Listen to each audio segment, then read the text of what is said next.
Selamat siang rekan-rekan pemuda terkasih, puji Tuhan kita pada hari ini bisa kembali untuk sama-sama memuji dan memuliakan Tuhan pada kebaktian pemuda pada hari ini. Yuk, mari sama-sama sebelum kita memulai segala sesuatu, kita sama-sama berdoa berlutut. Kita berdoa.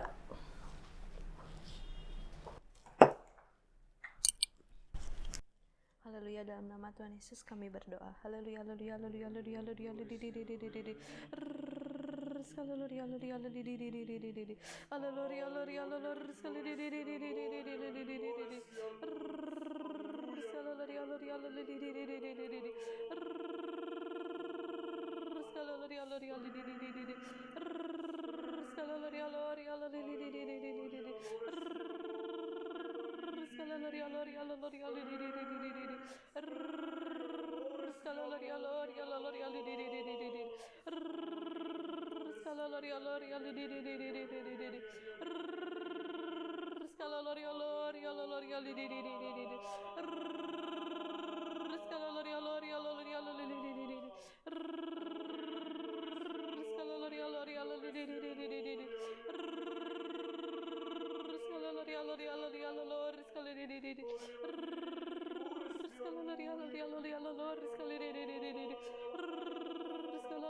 Hallelujah, hallelujah, hallelujah, hallelujah, hallelujah,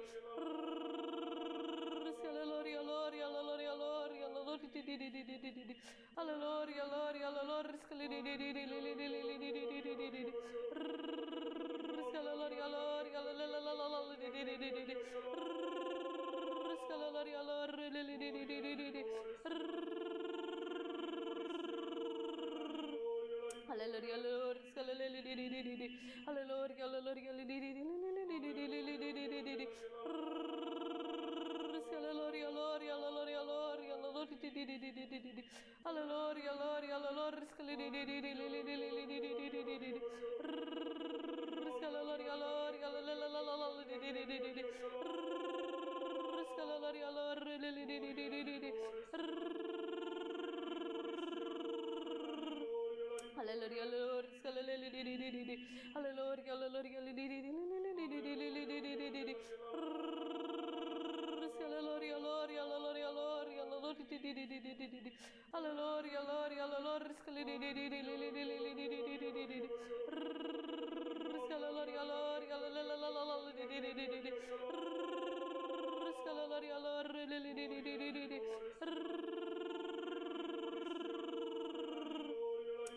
Lord. Hallelujah, Lord. Hallelujah, Lord. Hallelujah, Lord. Hallelujah, Hallelujah, Lord. Hallelujah, Lord. Hallelujah, Lord.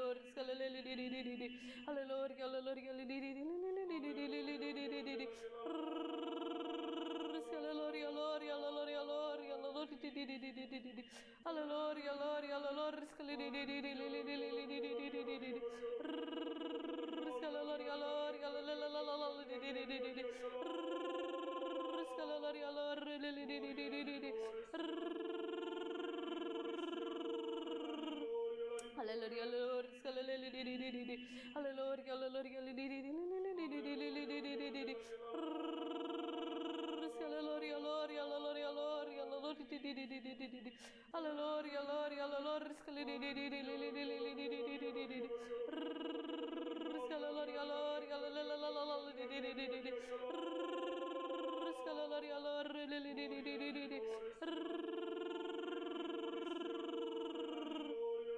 Hallelujah, Lord. Hallelujah, Lord. Hallelujah, Lord. Hallelujah, Hallelujah, Lord. Hallelujah, Lord. Hallelujah, Lord. Hallelujah, Lord. Hallelujah, Lord.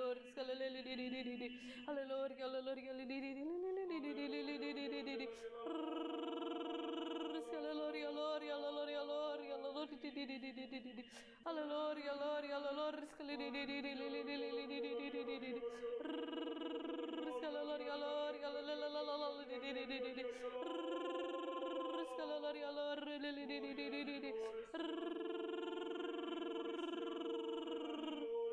Hallelujah, Lord. Hallelujah, Lord. Hallelujah, Lord. Hallelujah, Lord. Hallelujah, Lord. Hallelujah, Hallelujah, Lord. Hallelujah, Lord. Hallelujah, Lord. Hallelujah, Lord. Hallelujah, Lord. Hallelujah,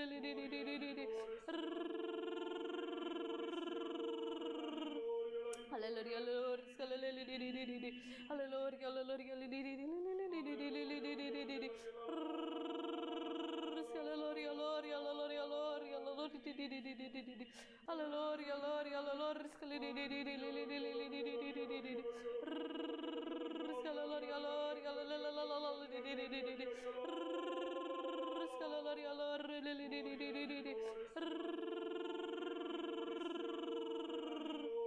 Hallelujah, Lord. Hallelujah, Lord. Hallelujah,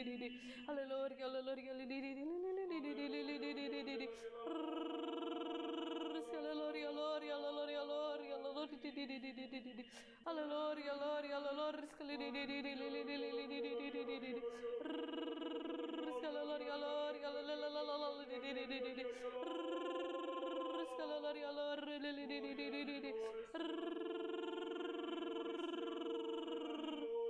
Hallelujah, Lord. Hallelujah, Lord. Hallelujah,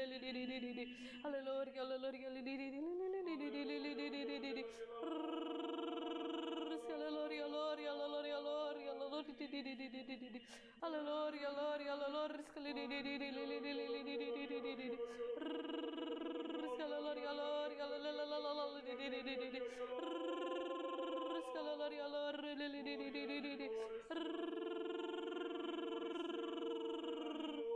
Hallelujah, Lord. Hallelujah, Lord. Hallelujah, Lord. Hallelujah, Hallelujah,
Amin.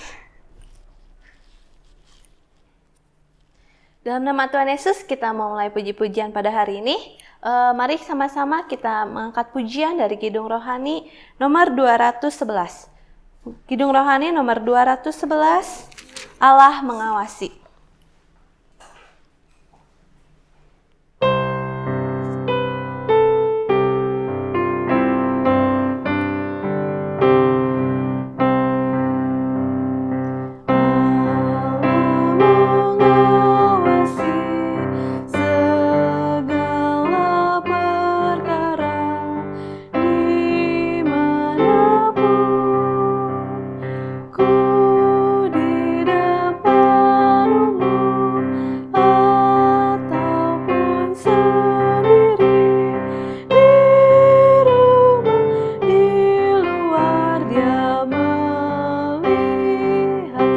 yang kedua. Siang giat kerja, malam istirahat, Dia melihat. Ku turut perintahnya, ku junjung namanya. Bila berbuat dosa, Dia melihat. Yang ketiga. Kala ku berduka atau ku gembira, Dia melihat. Ku mengaku rasa, hatiku bertobat, perbuatan berubah, Dia melihat. Bait yang keempat. Ku harus waspada, matanya melihat, selalu lihat. Ku turut jalannya, ku mengasihinya, ku pegang firman-Nya, Dia melihat. Mata Tuhan ada di segala tempat, mengawasi orang jahat dan orang baik. Amsal 15 ayat 3. Sudah berbulan-bulan kita kebaktian di rumah saja. Kita kebaktian online. Ya, di rumah mungkin nggak ada yang melihat kita bagaimana sikap kita berkebaktian. Tapi jika kita membaca lirik dari lagu ini, Allah mengawasi kita. Baik kita di rumah atau di depan umum, Allah selalu mengawasi kita. Marilah kita sama-sama untuk selalu bertekun dalam beribadah. Walaupun hanya di rumah saja, gak ada yang melihat, orang lain tidak melihat, tapi Tuhan melihat. Marilah kita sama-sama memberikan hati kita yang terbaik untuk Tuhan dan selalu bertekun dalam beribadah. Pujian selanjutnya kita naikkan pujian nomor 219. Pujian nomor 219, di mana saja bersinar.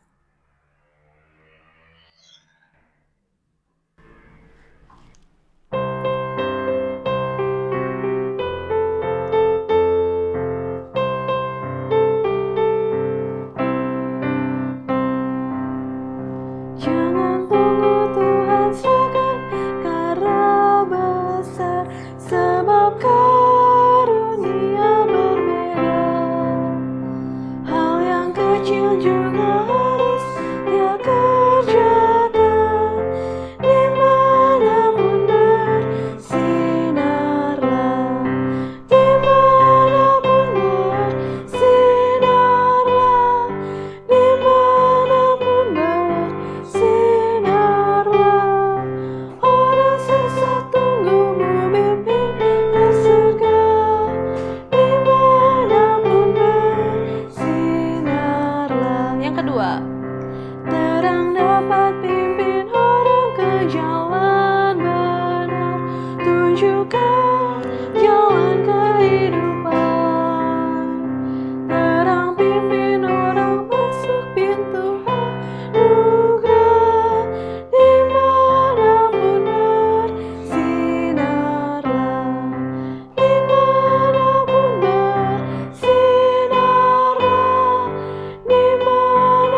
Marilah kita tetap bersinar dimanapun kita berada.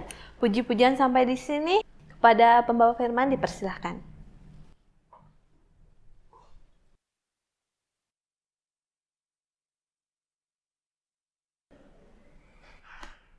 Oke, selamat pagi teman-teman semua.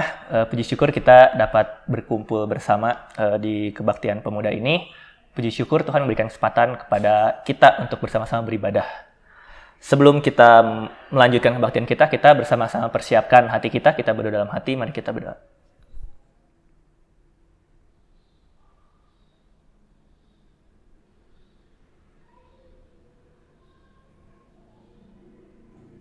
Amin. Dalam nama Tuhan Yesus, kita melanjutkan kebaktian kita.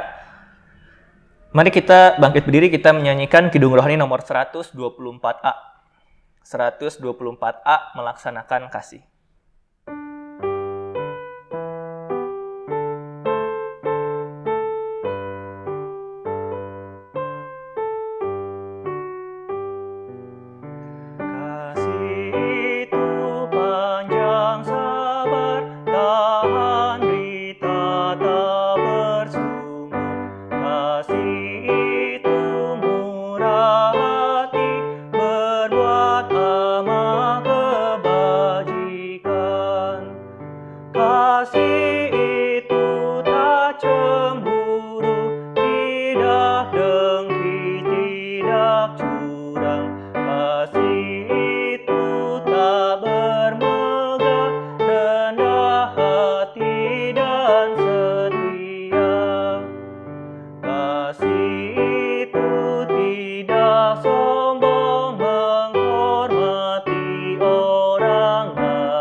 Mari kita bersama-sama doa Bapa kami.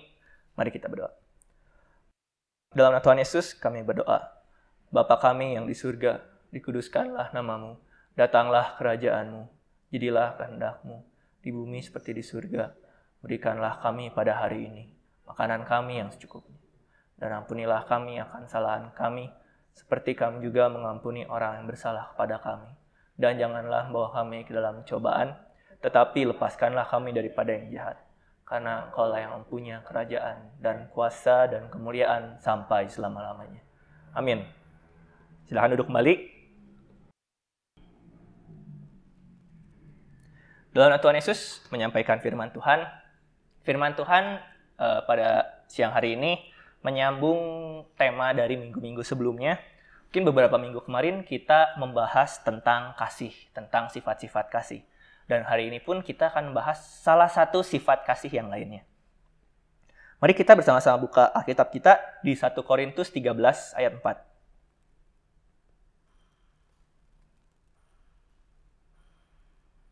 1 1 Korintus 13 ayat 4. Kasih itu sabar, kasih itu murah hati, ia tidak cemburu, ia tidak memegahkan diri dan tidak sombong.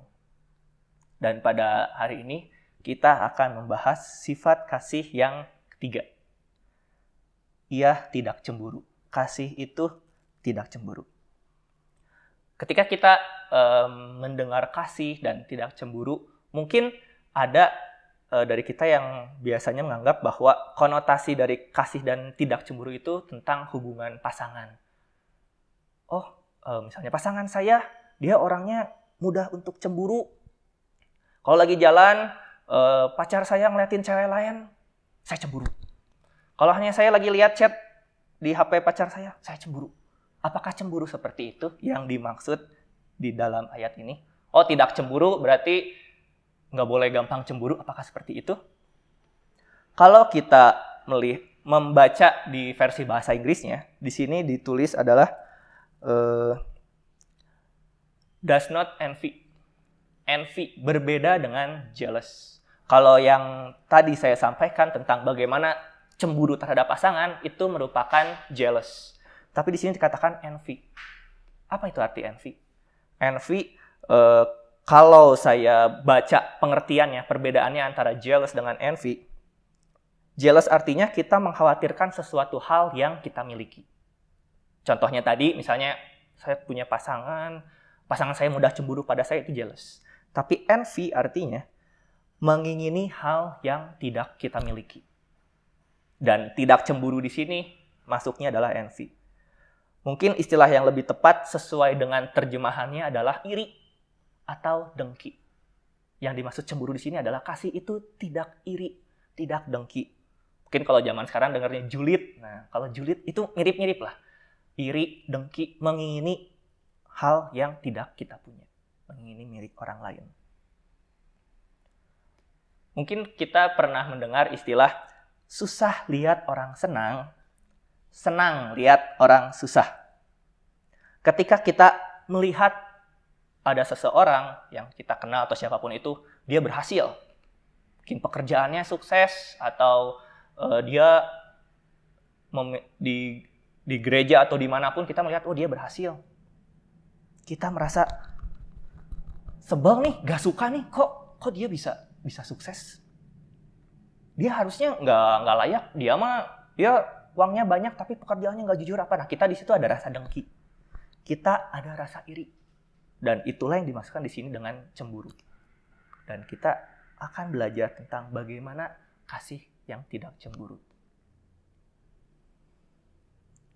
Ketika saya lulus kuliah pada saat beberapa tahun yang lalu, saya masuk kerja, saya juga merasakan hal-hal tersebut adalah hal yang umum, hal yang lumrah dalam dunia pekerjaan. Ketika ada seseorang yang promosi, yang karirnya naik, ada orang-orang lain yang tidak suka akan hal tersebut. Pada waktu itu saya bekerja di sebuah bank. Saya kebetulan bagian IT, tapi saya punya teman di mana dia bekerja di bagian marketing. Dia bercerita yang namanya sikut-sikutan itu, yang namanya saling merebut promosi, kenaikan jabatan, itu sangat terasa, sangat kencang. Dikatakan, dia cerita, gak ada teman yang benar-benar teman. Meskipun teman, tetap harus berhati-hati. Ketika zaman kuliah dulu, kita bisa, ayolah kita kompak, kita teman. Kita sama-sama teman, atau ketika sekolah. Tapi ketika bekerja, dia cerita, harus berhati-hati, nggak bisa kita percaya sepenuhnya pada orang. Kenapa? Karena biasanya orang-orang tersebut menyimpan rasa iri, rasa dengki ketika kita berhasil. Pertanyaannya, bagaimana kita sebagai pemuda Kristen menyingkapinya? Jangan sampai kita terbawa sikap seperti itu. Bagaimana cara kita menghadapinya? Kita akan belajar dari persahabatan dua orang tokoh di dalam Alkitab. Ketika kita mendengar kata persahabatan, biasanya lekat dengan persahabatan antara Yonatan dan Daud. Kita sama-sama buka Alkitab kita di 1 Samuel pasal 18.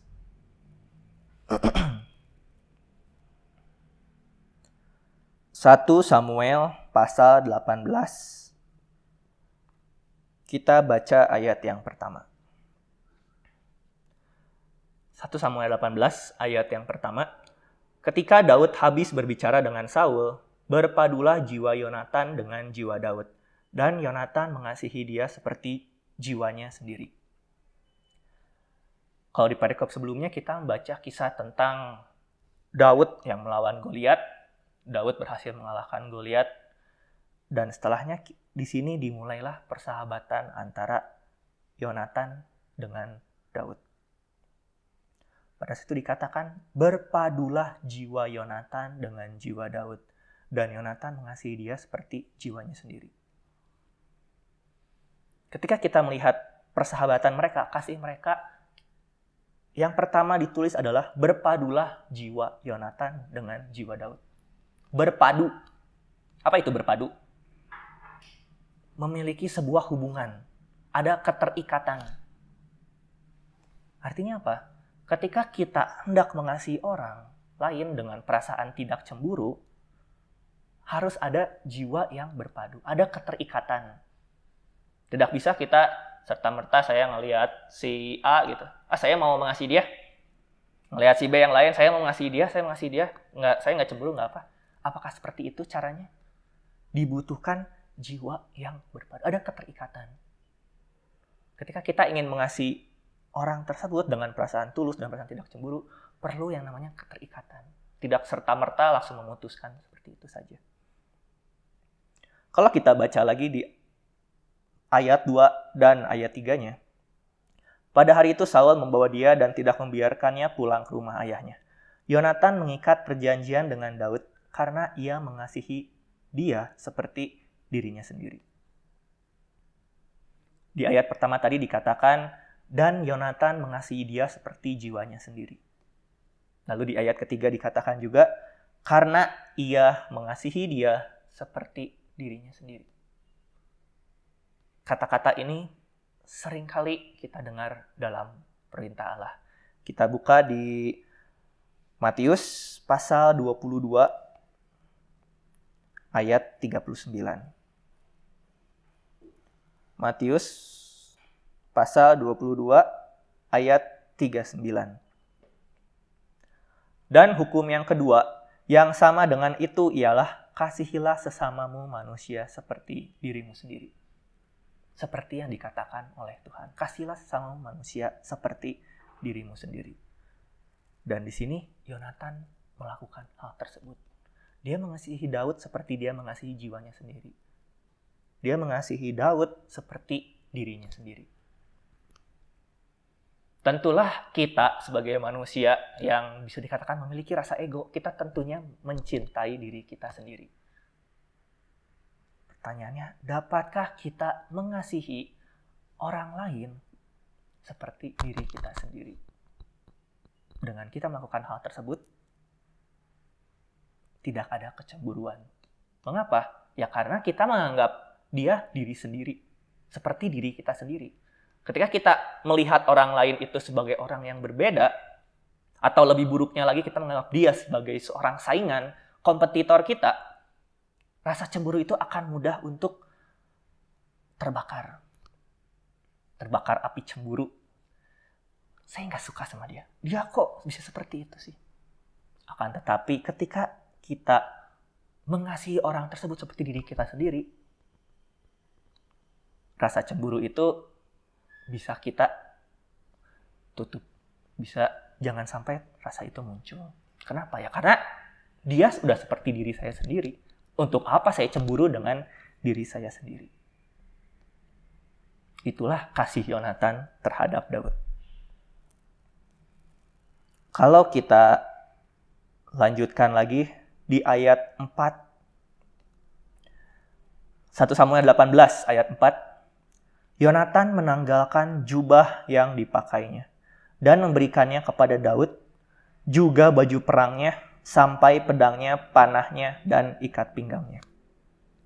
Yonatan memberikan jubahnya, baju perang, pedang, panah, ikat pinggang. Jubah. Status dia pada saat itu adalah seorang anak dari Raja Saul. Dia adalah pangeran. Tentunya jubah tersebut adalah jubah seorang pangeran. jubah kebesaran. Harga diri dia ada di jubah tersebut yang menunjukkan saya adalah pangeran. Tapi ketika dia mengasihi Daud, dia mau menanggalkan jubah tersebut, dia berikan pada Daud. Selain jubah, dia juga berikan yang lainnya.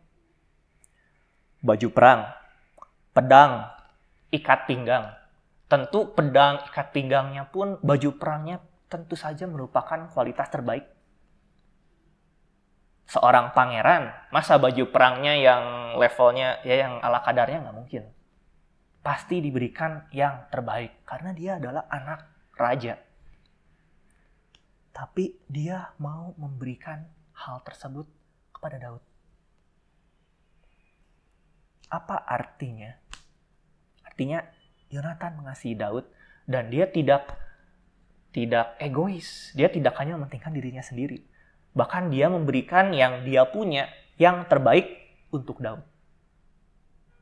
Itulah kasih yang tidak cemburu. Mengapa? Karena yang tadi, dia anggap Daud itu seperti dirinya sendiri. Ya, saya kasih aja. Jubah saya, pakaian perang saya, semua.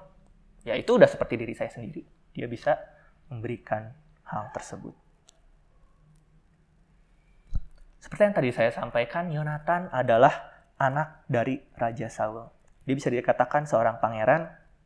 Mengapa kita dapat melihat bahwa kasih yang diberikan Yonatan kepada Daud adalah kasih yang tidak cemburu? Kalau kita merenungkan, Daud, dia sebagai panglima dari Raja Saul, dia memimpin pasukan, karirnya bisa dibilang begitu sukses. Dia mengalahkan banyak musuh. Bahkan dikisahkan ketika mereka menang, orang nari-nari, menyanyi-nyanyi, mengatakan Saul mengalahkan beribu-ribu. Tetapi Daud berlaksa-laksa. Artinya orang-orang menganggap bahwa Daud begitu hebat, begitu luar biasa, dia lebih hebat daripada Saul. Itulah pujian dari banyak orang. Dan karena itu pun Saul menjadi marah kepada Daud. Kalau kita lihat di 1 Samuel pasal 18 ayat 8, lalu bangkitlah amarah Saul dengan sangat dan perkataan itu menyebalkan hatinya. Sebab pikirnya, kepada Daud diperhitungkan mereka berlaksa-laksa, tetapi kepadaku diperhitungkannya beribu-ribu. Akhir-akhirnya jabatan raja itu pun jatuh kepadanya. Di situ Saul sudah mulai khawatir. Jangan-jangan akhir-akhirnya jabatan raja pun Daud yang dapat. Dan dari situ akhirnya kebencian Saul mulai. Dia tidak menyukai Daud, mencoba membunuh Daud. Tetapi bagaimana dengan Yonatan? Tentunya Yonatan pun bisa merasakan hal tersebut. Daud itu karirnya begitu sukses, begitu luar biasa. Dia sebagai penerus tahta kerajaan. Saya anak raja. Ketika raja tersebut sudah turun, ya selayaknya sayalah yang akan menggantikan. Tetapi saya bertemu dengan seseorang yang bisa dikatakan menjadi rival saya, menjadi kompetitor saya. Ini berbahaya buat saya sendiri. Ini bisa merugikan saya. Kenapa? Karena tahta raja bisa-bisa direbut sama dia. Tetapi kita bisa lihat bagaimana kasih Yonatan terhadap Daud. Dia tetap melindungi Daud. Meskipun dirinya sendiri yang terancam. Karir kedepannya sebagai raja terancam. Tapi dia tidak cemburu. Tidak iri hati, tidak dengki. Kita lihat di 1 Samuel 19 ayat 1 sampai 2. 1 Samuel pasal 19 ayat 1 sampai 2. Saul mengatakan kepada Yonatan, anaknya dan kepada semua pegawainya bahwa Daud harus dibunuh. Tetapi Yonatan, anak Saul, sangat suka kepada Daud. Sehingga Yonatan memberitahukan kepada Daud, ayahku Saul berikhtiar untuk membunuh engkau. Oleh sebab itu hati-hatilah besok pagi. Duduklah di suatu tempat perlindungan dan bersembunyilah di sana. Yonatan tahu bahwa Saul tidak suka pada Daud. Saul berencana membunuh Daud. Bagaimana seandainya kita bayangkan kita menjadi Yonatan? Kita sebagai putra mahkota, kita adalah pangeran, ayah saya adalah raja. Dan saya punya seorang saingan. Saya punya rival nih. Ayah saya nggak suka sama dia. Ayah saya ingin membunuh dia. Apabila kita memiliki hati yang iri, yang mendengki, kita tidak memiliki kasih, tentunya kita akan berkomplot dengan ayah kita, bersekongkol. Ya udah, kita harus bunuh dia. Karena dia rival nih, jangan sampai garis keturunan kita sebagai garis keturunan raja terputus. Tapi di kisah tadi dikatakan Yonatan memberitahukan kepada Daud, hati-hati, ayah saya ingin membunuh engkau. Kesempatan untuk dia mencelakakan rivalnya sendiri, dia tidak ambil. Dia lebih memilih mengasihi Daud dengan tanpa perasaan cemburu. Bisa saja dia marah, bisa saja dia tidak suka kepada Daud, tetapi dia tidak mengambil hal tersebut. Itulah arti dari kasih yang tidak cemburu. Ketika kita juga mungkin kita melihat ada orang-orang lain yang berhasil atau bahkan mungkin akan merugikan kita. Tapi ketika kita mengasihi orang tersebut, apakah kita memilih untuk mencelakakan orang tersebut? Menghambat karir atau kesuksesan orang tersebut? Kita dapat belajar dari Yonatan. Bagaimana dia tetap mengasihi Daud. Baik di depan Daud ataupun di belakangnya. Dia tetap tulus. Ketika tidak ada Daud, ketika dia hanya dengan bersama Saul, bukan berarti dia jadi bermuka dua. Oh ya udah kita gini, kita gitu. Enggak. Dikatakan Yonatan marah kepada Saul karena Saul tetap ngotot mau membunuh Daud. Jadi kasihnya pun bukanlah kasih yang munafik. Bukan hanya di depannya kelihatannya baik. Oh iya, kamu sukses ya, kamu bagus ya. Di belakangnya si itu mah nggak seperti itulah. Yonatan mau di depannya, mau di belakangnya, dia tetap mengasihi Daud. Apakah Yonatan tahu? Yonatan tahu. Kita buka di 1 Samuel pasal 23 ayat 16 sampai 17. 1 Samuel pasal 23 ayat 16 sampai 17. Maka bersiaplah Yonatan anak Saul lalu pergi kepada Daud di Koresa. Ia menguatkan kepercayaan Daud kepada Allah dan berkata kepadanya, "Janganlah takut sebab tangan ayahku Saul tidak akan menangkap engkau. Engkau akan menjadi raja atas Israel dan aku akan menjadi orang kedua di bawahmu. Juga ayahku Saul telah mengetahui yang demikian itu." Kalau mungkin sebelumnya kita merasa kayak, ya Yonatan kan nggak tahu juga ya. Kalau misalnya Daud yang bakal jadi raja, Yonatan tahu. Dan dia tetap mengasihi Daud. Karena itulah Yonatan memiliki kasih yang suportif, mau menolong, membantu orang lain. Dan perwujudan kasihnya pun dinyatakan dalam perkataannya. Kalau kita lihat di pasal 20, ayat yang pertama dan ayat yang kedua. 1 Samuel 20 ayat 1 dan 2. Maka larilah Daud dari Nayot dekat Rama sampailah ia kepada Yonatan. Lalu berkata, "Apakah yang telah kuperbuat? Apakah kesalahanku dan apakah dosaku terhadap ayahmu sehingga ia ingin mencabut nyawaku?" Ayat 2. Tetapi Yonatan berkata kepadanya, "Jauhlah yang demikian itu, engkau tidak akan mati dibunuh. Ingatlah, ayahku tidak berbuat sesuatu baik perkara besar maupun perkara kecil dengan tidak menyatakannya kepadaku. Mengapa ayahku harus menyembunyikan perkara ini kepadaku? Tidak mungkin." Ketika kita mengasihi orang lain, kita membantu orang tersebut. Dengan cara apa? Di sini Daud mungkin bisa dikatakan dia frustasi. Dia harus lari ke sini, bersembunyi ke sana, terancam dibunuh. Mungkin kita belum pernah ya diburu untuk dibunuh, kita belum pernah. Tapi kalau kita bayangkan mungkin setiap pagi Daud bangun tidur, dia was-was, nih ada Saul nggak nih? Ada Saul nggak nih? Kenapa dia takut? Dan disitu dia menceritakan pada Yonatan, apakah yang telah aku perbuat? Dia merasa, aduh ini emang kenapa sih saya harus dikejar-kejar seperti ini? Tetapi Yonatan, sebagai sahabat yang baik, yang dilakukan pertama adalah memberikan penghiburan, kekuatan dalam perkataan. Yonatan mengatakan, jauhlah yang demikian itu. Engkau tidak akan mati dibunuh. Terkadang mungkin seringkali kita sendiri merasakan yang namanya lagi down, frustasi, stres gitu ya. Aduh, lagi ada masalah. Kondisi seperti ini banyak masalah menimpa. Dan perkataan dari orang yang bisa menghibur, yang bisa memberikan kekuatan, sungguh menjadi semangat buat kita. Iya ya, betul ya. Iya benar, saya bisa berjuang loh. Karena perkataan itu dapat membangun, dapat menguatkan hati. Dan di sini Yonatan melakukan hal tersebut. Salah satu bentuk cara dia mengasihi Daud adalah dengan memberikan kekuatan dan penghiburan lewat perkataan. Begitu juga kita ketika kita mengasihi orang lain, dapat kita berikan kekuatan penghiburan. Di kondisi seperti ini, tidak ada yang mengatakan, oh kondisi seperti ini mudah. Nggak ada. Tapi kita bersama-sama saling menguatkan. Tapi apakah itu cukup? Apakah hanya dengan perkataan? Teman kita lagi sedih, lagi ada masalah. Semangat bro, sabar aja. Apakah itu cukup? Yonatan tidak hanya memberikan kekuatan, penguatan dalam perkataan. Dia pun memberikan bantuan dalam tindakan.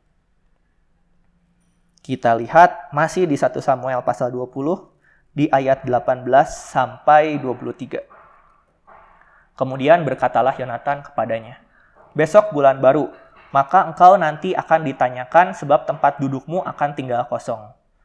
19. Tetapi lusa engkau pasti akan dicari. Engkau harus datang ke tempat engkau bersembunyi pada hari peristiwa itu dan duduklah dekat bukit batu. Maka aku akan memanahkan 3 anak panah ke samping batu itu seolah-olah aku membidik suatu sasaran, dan ketahuilah aku akan menyuruh bujangku. Pergilah mencari anak-anak panah itu. Jika tegas kukatakan kepada bujang itu, lihat anak-anak panah itu lebih kemari, ambillah, maka datanglah. Sebab demi Tuhan yang hidup, engkau selamat dan tidak ada bahaya apa-apa. 22. Tetapi jika begini kukatakan kepada orang muda itu, lihat anak-anak panah itu lebih ke sana, maka pergilah sebab Tuhan menyuruh engkau pergi. Jadi di kisah ini, Daud lagi bingung. Ini kenapa sih dikejar-kejar terus? Apalagi nanti ada jamuan makan dan dia harus duduk bersama-sama dengan Saul. Bahaya, ini Saul mau ngebunuh saya harus makan sama dia. Dan di sini Yonatan mau membantu Daud.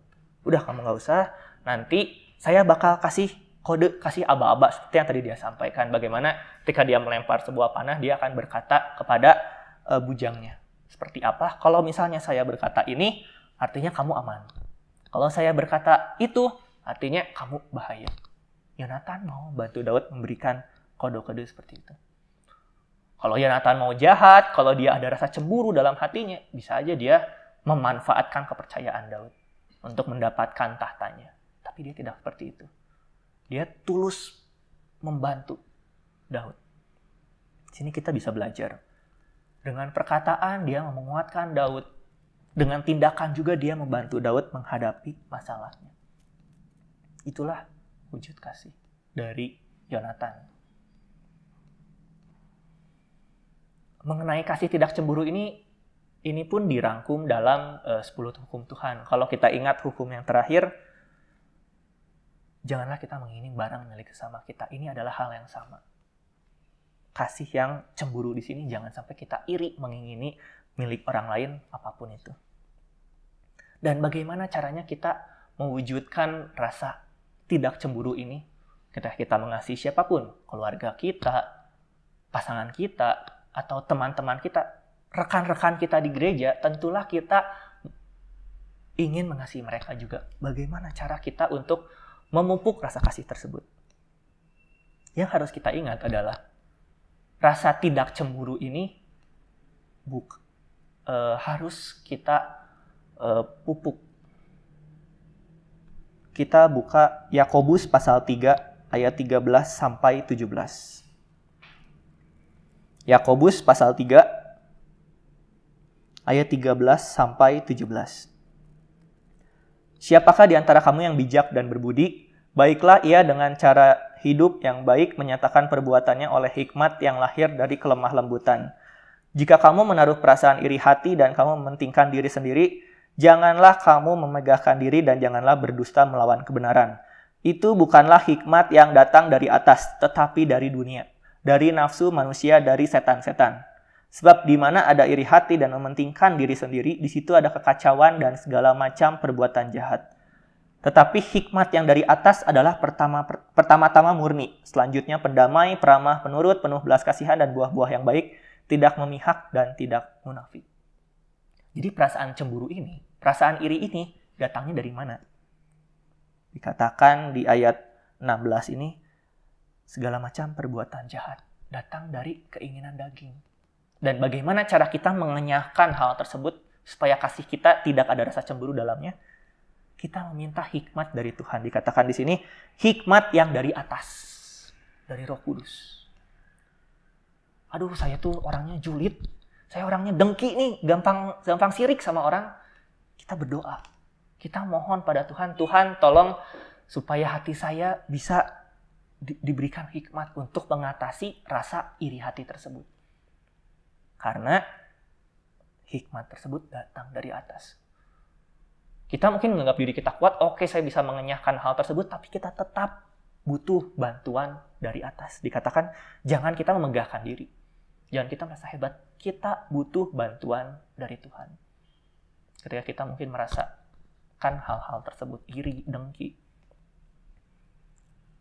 Selain itu, selain kita berdoa untuk penyempurnaan rohani kita, untuk meminta hikmat, kita juga perlu memiliki hati dan pikiran yang terbuka.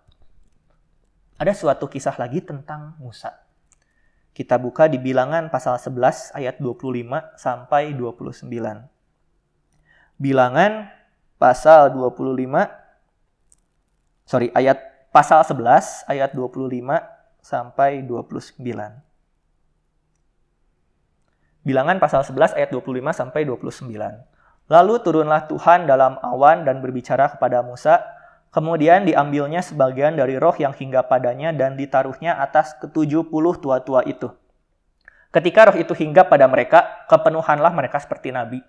Tapi sudah itu tidak lagi. Masih ada 2 orang tinggal di tempat perkemahan, yang seorang bernama Eldad, yang lain bernama Medad. Ketika roh itu hinggap pada mereka, mereka itu termasuk orang-orang dicatat, tetapi tidak turut pergi ke kemah. Maka kepenuhanlah mereka seperti nabi di tempat perkemahan. 27. Lalu berlarilah seorang muda memberitahukan kepada Musa, Eldad dan Medad kepenuhan seperti nabi di tempat perkemahan.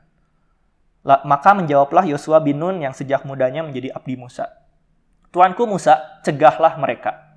29. Tetapi Musa berkata kepadanya, apakah engkau begitu giat mendukung diriku? Kalau seluruh umat Tuhan jadi nabi oleh karena Tuhan memberi rohnya hinggap kepada mereka. Kurang lebih kisahnya itu ada 70 tua-tua dan roh Allah turun ke atas mereka. Mereka menjadi kepenuhan.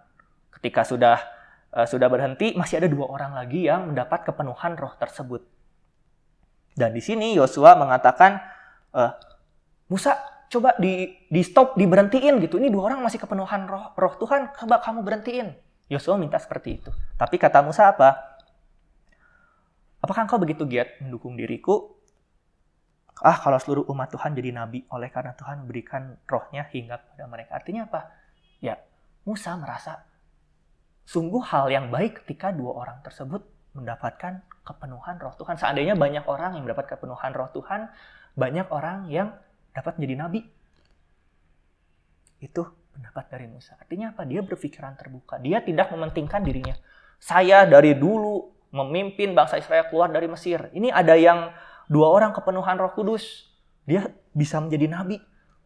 Ini ancaman buat saya nih. Nanti saya tidak dipercaya lagi oleh bangsa Israel.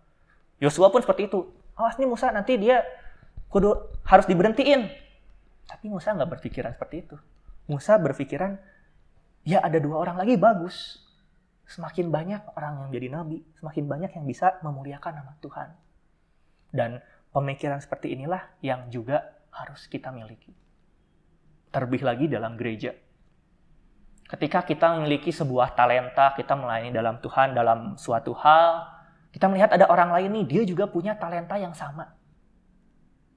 Jangan sampai kita menganggap dia sebagai saingan. Wah, dia ini berbahaya, nanti jadwal tugas saya berkurang gara-gara buat dia. Dia mah talentanya masih jelek lah, udah jangan dipakai dulu lah. Akhirnya ada rasa iri, ada rasa dengki dalam hati kita. Akan tetapi kita bisa belajar dari Musa, memiliki hati dan pikiran yang terbuka. Ketika ada orang-orang lain yang memiliki talenta yang mungkin mirip atau sama dengan kita, jangan sampai hal itu membuat kita jadi berkompetisi. Tetapi marilah kita berkolaborasi untuk kemuliaan nama Tuhan. Ketika kita mengasihi orang-orang lain tersebut seperti diri kita sendiri, tidak ada rasa cemburu dan kita pakai untuk memuliakan nama Tuhan, tentulah Tuhan akan senang melihatnya. Amin. Firman Tuhan sampai di sini, kiranya semua kemuliaan hanya untuk nama Tuhan. Kita bersama-sama berlutut berdoa. Mari kita berdoa.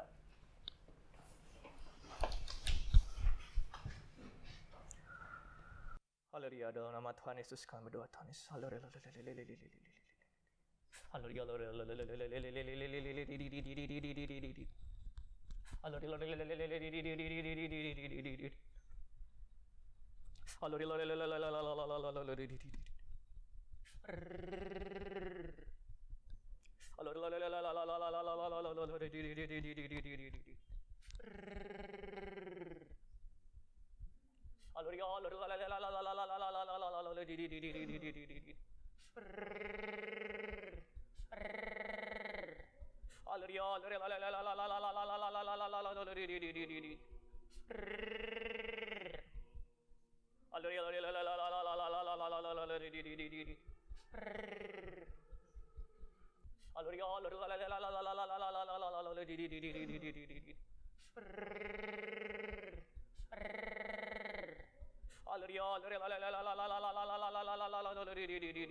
Syukur nugrahnya, syukur nugrahnya, kasih Tuhan amatlah besar. Syukur nugrahnya, syukur nugrahnya, syukur nugrahnya, kasih Tuhan amatlah besar. Syukur nugrahnya. Amin. Kebaktian pemuda sampai di sini. Tuhan memberkati. Selamat siang rekan pemuda. Puji Tuhan kita sudah menyelesaikan ibadah kita pada siang ini. Semoga ibadah kita dapat menjadi bau yang harum bagi nama Tuhan dan kita bisa melakukan firman-Nya dalam kehidupan kita. Sekarang saya akan bacakan pengumuman. Di dalam nama Tuhan Yesus membacakan pengumuman. Persekutuan Pemuda GS Bandung PPBDG mengucapkan selamat ulang tahun kepada Semoga di umur yang baru ini terus menjadi pribadi yang lebih baik, dekat kepada Tuhan, dan terus menjadi terang bagi sesama. Tuhan memberkatimu. Diinfokan kembali jadwal ibadah online kita sebagai berikut. Jumat pukul 19.00 ada ibadah Sabat Jumat. Sabtu pukul 9.30 ada ibadah Sabat pagi. Sabtu pukul 13.00 ada pendalaman Alkitab Pemuda. Sabtu pukul 15.00 ada ibadah Sabat sore. Dan Minggu pukul 10.30 ada Youth Fellowship. Untuk ibadah Sabat, kita bisa mengaksesnya di tgc.org/id/sabat. PA Pemuda akan dilakukan menggunakan aplikasi Zoom. Bagi teman-teman yang ingin mengikutinya, boleh chat di Instagram @hayuppbdg.